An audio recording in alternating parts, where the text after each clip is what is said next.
Selamat datang di channel saya Serangga Gatal. Jangan lupa di subrek, like and share. Mimin doakan semoga kita sehat semua. Oke, kita mulai. Angin di puncak gunung sangat kencang, meniupkan darah yang deras dan mencekik. Dalam masa hidup mereka, orang-orang ini memegang otoritas yang mengerikan, mengubah tangan mereka menjadi awan dan menutupi tangan mereka menjadi hujan. Namun setelah kematian, yang ada hanyalah darah dan mayat di satu tempat, tidak berbeda dengan manusia biasa. Ning Sijia melirik adegan berdarah, dan berkata dengan emosi, rekan Taois dapat memimpin ritme surga, bumi, dan Taoisme ke dalam kendo, itu benar-benar luar biasa. Suyi menyingkirkan pedang Yusuan dan berkata, kamu tidak di sini hanya untuk menonton pertempuran, kan? Tentu saja tidak. Ning Siji berkata terus terang, saya datang ke sini dengan Yung Wang Ho, dan saya memiliki satu hal untuk didiskusikan dengan sesama penganut Tao. Suyi menggelengkan kepalanya dan berkata, aku akan membicarakannya besok. Kenapa besok? Ning Si terkejut. Suyi menepuk perutnya pelan dan berkata, karena aku belum sarapan. Semua orang mengira Suyi menolak Ning Siji karena pengaturan lain hari ini, jadi mereka mendengarkan dengan seksama. Lapar. Cha Jin sedikit malu, diam-diam berpikir bahwa camilan yang disiapkan untuk putranya hari ini tidak cukup. Zhou Zili menunjukkan ekspresi malu, dan berkata dengan malu, itu karena aku tidak cukup siap, dan sebelum fajar, aku pergi untuk mengganggu kakak Su. Bodoh. Suyi meliriknya dan berkata, aku hanya membuat alasan, aku tidak ingin terlibat dalam apapun hari ini. Dia memikirkannya sebentar, dan menghela nafas, tapi sekarang sepertinya lebih baik untuk berbicara langsung. Melihat Suyi berkata begitu banyak, bibir Ning Si berkedut sedikit, dan berkata, oke, kalau begitu aku dan Yung Wang Ho akan bertemu besok. Untuk mengunjungi sesama Taois. Saya juga memikirkannya, saya baru saja mengadakan pesta teh hari ini, dan ada keributan besar, bagaimana mungkin Suyi memiliki pikiran untuk memperhatikan hal-hal lain. Ning Siyu merasa lega saat memikirkannya. Biarkan bajingan ini. Bagaimana kalau membiarkan Kinger memberiku tumpangan? Suyi memandang elang sisik hijau. Saat pertama kali bertemu, tidak apa-apa untuk menyebut satu sama lain sebagai binatang yang jahat. Sekarang setelah kita semua saling mengenal, agak tidak pantas menyebut mereka binatang jahat. Elang sisik hijau gemetar untuk beberapa saat, dan dia terkejut dan terkejut. Bagaimana mungkin pria arogan seperti itu benar-benar mengubah namanya? Merupakan suatu kehormatan bagi Kinger untuk dapat melakukan perjalanan untuk sesama penganut Tao. Ning Si tertawa. Terima kasih. Suyi melambai pada Cha Jin tidak jauh, ayo pergi. Zhou Zili dan yang lainnya menyadari bahwa Suyi tidak ingin tinggal di sini lebih lama lagi dan berencana untuk pergi. Segera, di bawah tatapan semua orang, Suyi dan Cha Jin duduk di belakang elang bersisik biru dan terbang menjauh. King Jin merasa sangat kecewa. Untuk beberapa alasan, ketika dia melihat Cha Jin pergi dengan Suyi barusan, dia sekali lagi ingat ketika dia berada di kapal dan menolak untuk pergi ke Suyi adegan menjadi pelayan. Tuan muda Su ini benar-benar pria yang aneh di dunia. Yung Wang Ho Sen Jiu Song menghela nafas. Dia menyaksikan pertempuran secara rahasia dan menyaksikan adegan Su Yijian membunuh sekelompok master. Sampai kontak dekat tadi, dia merasa semakin luar biasa tentang pihak lain. Kami akan pergi saat Kinger kembali. Ning Siji berkata, berdiri di tepi tebing, menghadap ke lautan awan, diam. Dalam beberapa hal, dia dan Su Yi mirip. Tidak meremehkan, tapi memperlakukan satu sama lain sebagai dua orang-orang di dunia. Yang mulia, urusan hari ini sudah selesai, tetapi bagaimana Anda berencana untuk membereskan kekacauan ini? Sen Jiu Song memandang Zhou Zili dengan penuh minat. Kang Sanshan, Diaken Qianlong Jianzong, Yue Changyuan, Diaken keluarga Su di ibu kota Giok, dan Qin Changshan, yang diundang oleh pangeran kedua, semuanya meninggal di sini. Bencana di balik ini melibatkan tiga kekuatan dari Sekte Pedang Qianlong, keluarga Su ibu kota Giok, dan pangeran kedua, yang masing-masing lebih menakutkan daripada yang lain. Kematian 4 pemimpin klan teratas di kota Gunzu, termasuk Gubernur Xiang Tianqiu dan Yu Baiting, juga ditakdirkan untuk disembunyikan. Ketika berita ini menyebar, kota Gunzu akan jatuh ke dalam kekacauan besar. Dapat dikatakan bahwa apa yang terjadi hari ini adalah pusaran badai besar, dan siapapun yang terlibat pasti akan ditimpa bencana. Zhou Zili terdiam sesaat, lalu berpura-pura tenang dan berkata, sejujurnya, saya belum memikirkan bagaimana cara mengatasi badai seperti itu, tetapi bahkan jika ada masalah yang tak ada habisnya, saya melakukan semua yang saya bisa. Shen Jiusong tersenyum dan berkata, Yang Mulia, selagi Anda bebas, apakah Anda ingin mendengar pendapat Shen tentang masalah ini? Zhou Zili merasa segar kembali, menyadari bahwa Yung Wang Hou berencana untuk menunjuknya, dan segera mengepalkan tinjunya dengan kagum, dan berkata, saya juga meminta Hou Ye untuk memberi saya beberapa saran. Zheng Tianhe dan Mu Zongting juga menunjukkan warna pendengaran mereka. Shen Jiusong berpikir sejenak dan berkata, menurut pendapat Shen, ketika hasilnya diputuskan, posisi gubernur tidak lagi penting. Dia memandang Zhou Zili dan berkata, apakah Anda tahu mengapa Yang Mulia menunjuk Anda untuk mengangkat gubernur Gunzu? Ini ujian ayahku. Zhou Zili berpikir tanpa ragu-ragu. Ya, karena ini adalah ujian, ketika Yang Mulia memenangkan konfrontasi dengan pangeran kedua, itu sebenarnya sama dengan persetujuan Yang Mulia. Shen Jiusong berkata dengan suara lambat, pada saat ini, Yang Mulia akan menembus langit, dan Yang Mulia tidak akan menyalahkanmu. Sebaliknya, dia akan memperlakukanmu secara berbeda. Adapun masalahnya kali ini, Yang Mulia akan menenangkannya untukmu. Bisakah? Zhou Zili tercengang, seolah tidak percaya. Shen Jiusong tertawa dan berkata, di mata Yang Mulia, yang duduk di empat lautan dan sendirian yang bertanggung jawab atas gunung dan sungai, seorang pangeran yang telah bertahan dalam ujian dan menang adalah yang paling penting. Setelah jeda, dia melanjutkan, dalam keadaan seperti itu, Sekte Pedang Qianlong, keluarga Su di ibu kota Giok, atau yang besar di kota Gunzu. Kekuatan, selama Anda lebih pintar, Anda akan tahu bahwa keenam Anda yang mulia berbeda dari sebelumnya, dan jika Anda ingin membalas dendam pada Anda, saya khawatir Anda harus melewati tingkat yang mulia terlebih dahulu. Zhou Zili disegarkan dan bergumam, sebelumnya, saya benar-benar tidak mengharapkan level ini. Jika kesimpulan saya benar, ketika Yang Mulia kembali ke ibu kota Giok, Anda mungkin dapat merasakan kekuatan dari persetujuan Yang Mulia. Shen Jiusong mengatakan ini sambil tersenyum dan mengepalkan tangannya, Shen ada di sini, selamat sebelumnya kepada Yang Mulia karena telah melangkah ke langit. Zhou Zili buru-buru berkata, bukankah ini menghancurkan saya, Tuhan, berapa banyak yang saya miliki, saya tahu yang terbaik, selama ayah tidak menghukum saya akan bersyukur. Shen Jiusong tertawa dan berkata, hukuman. Yang Mulia telah memberikan sedikit perhatian pada hal-hal duniawi dalam beberapa tahun terakhir, dan terobsesi dengan cara latihan. Tidak ada kebetulan, karena Yang Mulia benar, Anda dan orang lain pangeran diuji, yang mungkin berarti Yang Mulia sudah mulai mempersiapkan pembentukan putra mahkota. Putra mahkota. Semua orang terkesiap. Kaisar Zhou saat ini berada di masa jayanya, dengan bakat dan kelihayan yang luar biasa. Siapa yang mengira bahwa kaisar ini, Yang Mulia, sudah mulai mempertimbangkan masalah penggantinya? Zhou Zili membeku di sana, dadanya naik turun. Yang disebut penggemar otoritas, setelah Shen Jiusong mengingatkannya, dia tiba-tiba menyadari mengapa ayah kaisar mengirim dirinya sendiri untuk menunjuk gubernur Gunzu kali ini. Terima kasih atas bimbingan Anda. Zhou Zili membungkuk dalam-dalam dan memberi hormat, berterima kasih. Shen Jiusong mengingatkan, Yang Mulia, jangan terlalu senang, ini hanya ujian, dan persetujuan Yang Mulia tidak berarti Anda memiliki harapan memperoleh posisi putra mahkota. Zhou Zili menarik napas dalam-dalam, kegembiraan batinnya berangsur-angsur menjadi tenang, dan berkata, saya tidak dihargai oleh ayah saya sebelumnya, dan status saya di keluarga kerajaan jauh lebih rendah daripada saudara laki-laki tertua dan kedua saya. Sekarang jika saya bisa mendapatkan persetujuan dari ayah saya sangat senang.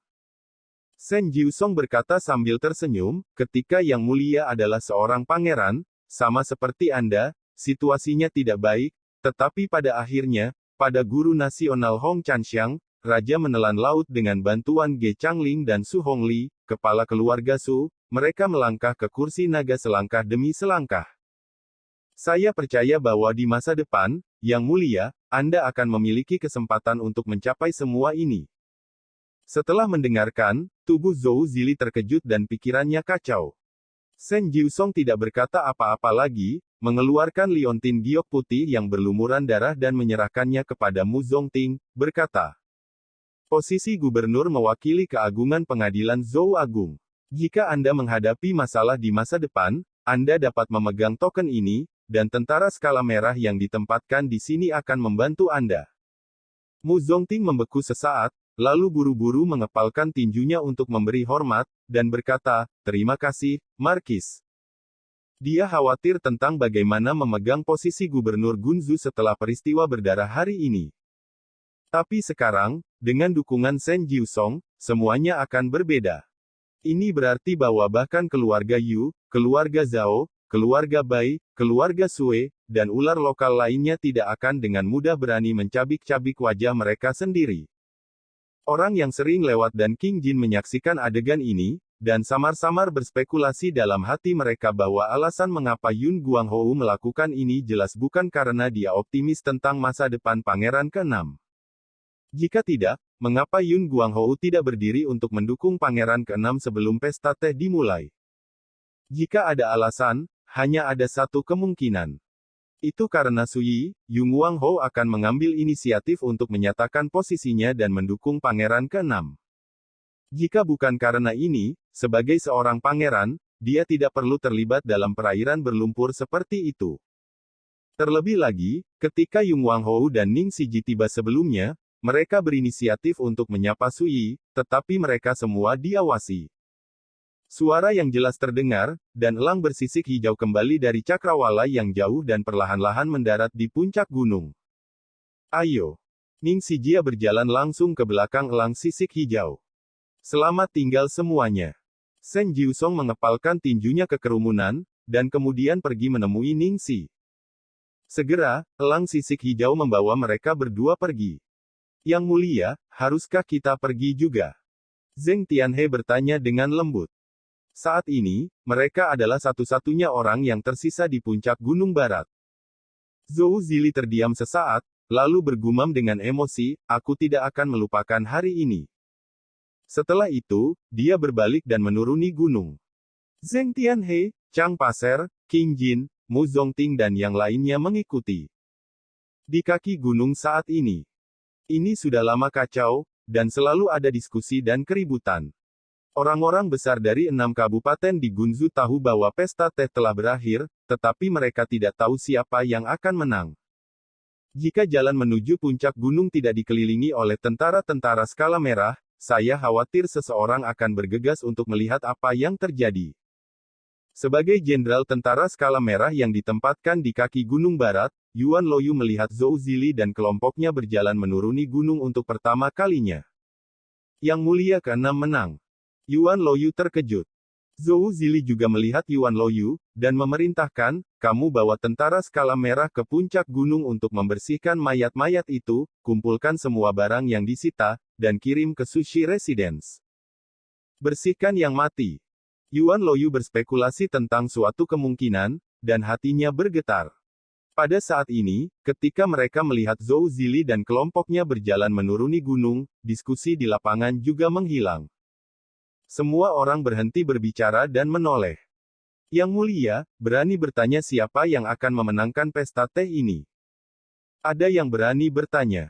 Mendengar ini, Zhou Zili berhenti, dan matanya menyapu wajah orang-orang besar dari 6 kabupaten di Gunzu. Kemudian, dalam suasana yang tenang ini, Pangeran Sabtu yang agung tersenyum sedikit, menunjuk ke Mu Zongting di sampingnya, dan berkata, izinkan saya memperkenalkan, mulai hari ini, Tuan Mu Zongtingmu akan menjadi gubernur baru kota ini. Satu batu mengaduk ribuan ombak. Penonton gempar.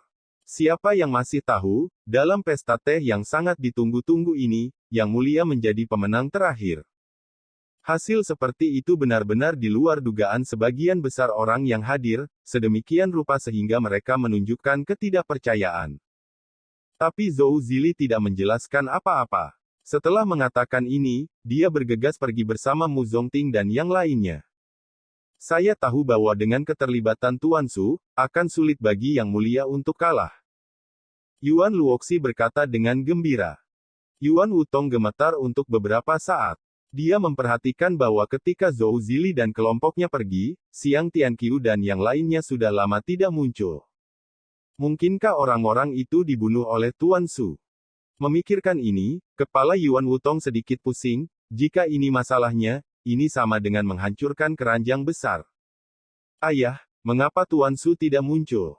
Yuan Luoxi sedikit bingung.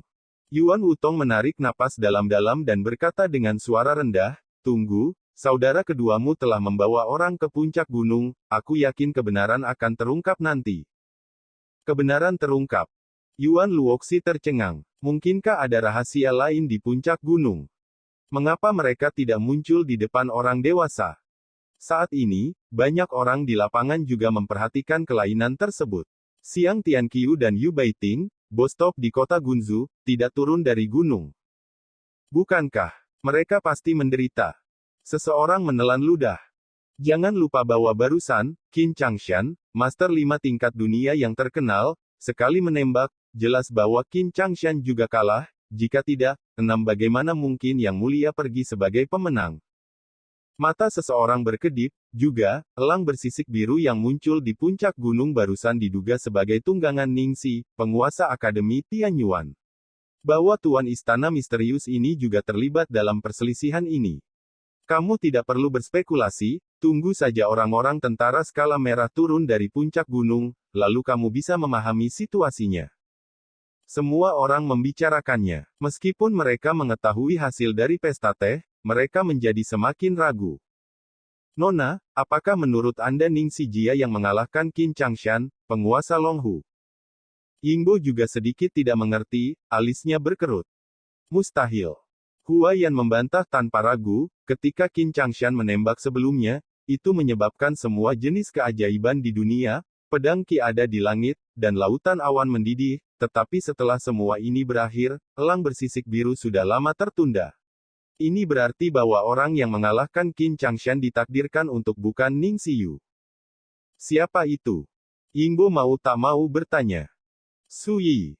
Huayan ragu-ragu sejenak sebelum berkata, saya baru saja mengamati bahwa ketika Yang Mulia turun dari puncak gunung, Su Yi dan pelayannya hilang, dan baru saja, semua orang melihat itu. Elang bersisik hijau pergi dengan dua sosok, itu pasti Su Yi dan pelayannya. Setelah jeda, dia melanjutkan, dan ini juga berarti bahwa tidak ada seorang pun di sekitar Yang Mulia ke-6 yang menderita korban. Di antara mereka, hanya Su hanya dengan kekuatan tempur yang dimiliki Yi yang mungkin untuk dikalahkan. Qin Changshan dan Grandmaster lainnya dari lapisan kelima. Omong-omong, matanya yang indah memancarkan sedikit kebingungan, hanya saja, jika benar dia mengalahkan Qin Changshan, itu akan terlalu luar biasa. Yingbo juga terdiam beberapa saat, dia sudah mengerti arti kata-kata Huayan. Jika itu dia tidak percaya bahwa seorang pemuda di alam pengumpulan Qi dapat mengalahkan 5 alam Grandmaster. Tapi, pemuda ini adalah yang paling mungkin melakukan ini. Siapa yang tidak kecewa? Dalam diskusi dan keraguan ini, Yuan Luoyu segera turun dari puncak gunung bersama sekelompok orang. Luoyu, bagaimana? Pada saat ini, Yuan Wutong tidak bisa menahan diri, dan bertanya dengan keras untuk pertama kalinya. Untuk tuanmu mereka, semua mati. Yuan Luoyu mengeluarkan 3 kata dari bibirnya, dan masih ada keterkejutan di antara alisnya. Semua mati. Semua orang yang hadir tercengang beberapa saat, dan kemudian mereka semua merasakan kulit kepala mereka mati rasa, terengah-engah, dan sepenuhnya mengerti. Untuk beberapa saat, ada keheningan yang mencekam di arena. Tidak peduli seberapa terkejutnya, semua orang memiliki pemahaman yang sama. Kota Gonzu akan kacau balau. Pada hari itu, berita tentang pesta teh di puncak Gunung Barat menyebar seperti badai. Segera, seluruh kota Gangzu menjadi sensasi yang luar biasa. Keluarga Yu. Di paviliun yang didekorasi dengan indah. Yu Xuangning dan yang lainnya sedikit tidak sabar. Tadi malam, ayahnya Yu Baiting tersenyum dan mengatakan kepadanya bahwa besok, pria bernama Su Yi akan menghilang dari dunia.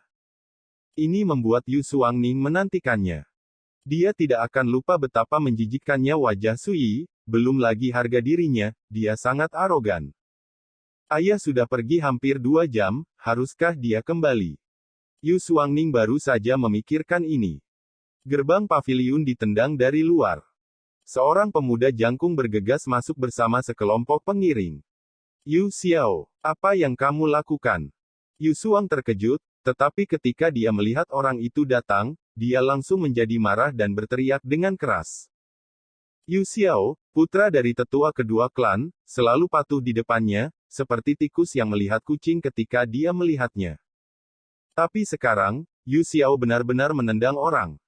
Yu Xiao melirik Yu Xuangning dengan sembrono, lalu tersenyum dan berkata, "Sepupu, saya di sini untuk memberi tahu Anda bahwa Patriark sudah mati, dan mulai hari ini pada awalnya, ayah saya adalah Patriark, dan aku. Tentu saja Patriark muda. Apa? Omong kosong apa? Bagaimana ayahku bisa mati?" Wajah Yu Xuangning sangat berubah, dan dia akan bergegas keluar dari paviliun. Tamparan panas menamparkan wajahnya, membuatnya terhuyung dan jongkok di tanah. Bagaimana mungkin gadis manja ini mengalami penghinaan seperti itu? Aku jadi gila. Kamu.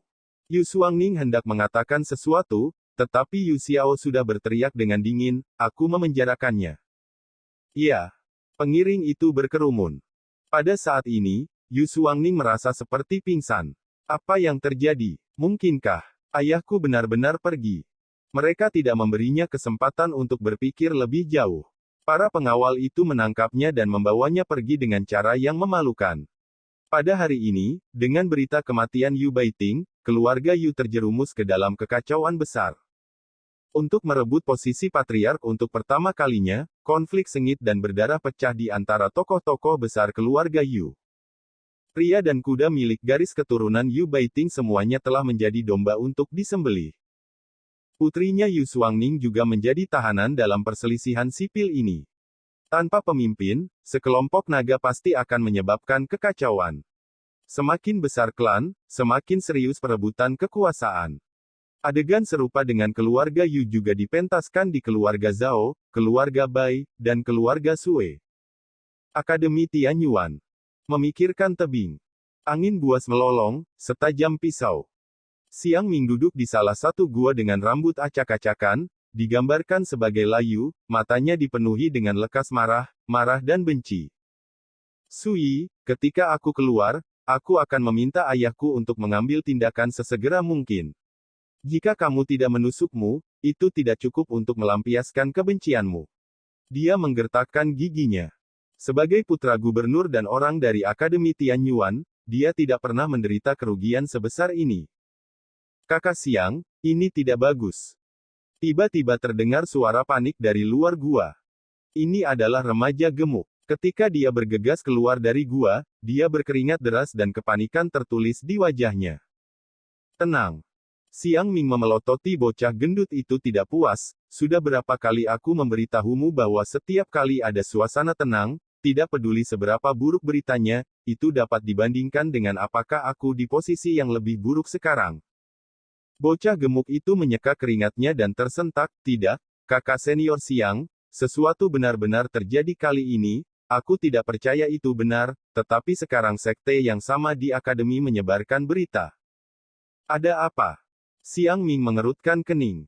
Remaja gemuk itu tergagap, "Kakak, aku bilang jangan sedih atau marah, ini mungkin tidak benar."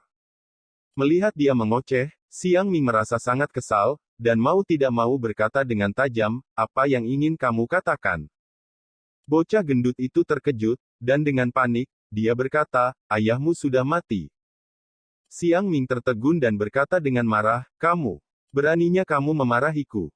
Bocah gendut itu menangis dan berkata lagi dan lagi, "Kakak, aku tidak akan berbohong padamu, ayahmu benar-benar mati, mereka mengatakan bahwa rumahmu dicuri, ayahmu selir itu semua melarikan diri dalam kekacauan, dan bahkan penyanyi yang kamu besarkan juga sibuk." Xiang Ming hampir meledak dalam kemarahan, bangkit dan meraung, "Bajingan mana yang menyebarkan desas-desus, aku harus membunuh seluruh keluarganya." Bocah gemuk itu panik, "Xiang Siqiong, seluruh Akademi Tianyuan tahu tentang masalah ini, dan tokoh-tokoh besar itu membicarakannya, dikatakan bahwa itu ada di puncak Gunung Barat. Di pesta teh, ayahmu dipenggal. Orang-orang besar membicarakan tentang. Siang Ming tercengang, tangan dan kakinya gemetar tak terkendali. Bagaimana ini bisa terjadi? Dengan kekuatan dan otoritas ayahnya, dia hampir menjadi hegemon di wilayah Gunzu. Bagaimana dia bisa menderita seperti ini? Tidak mungkin, sama sekali tidak mungkin.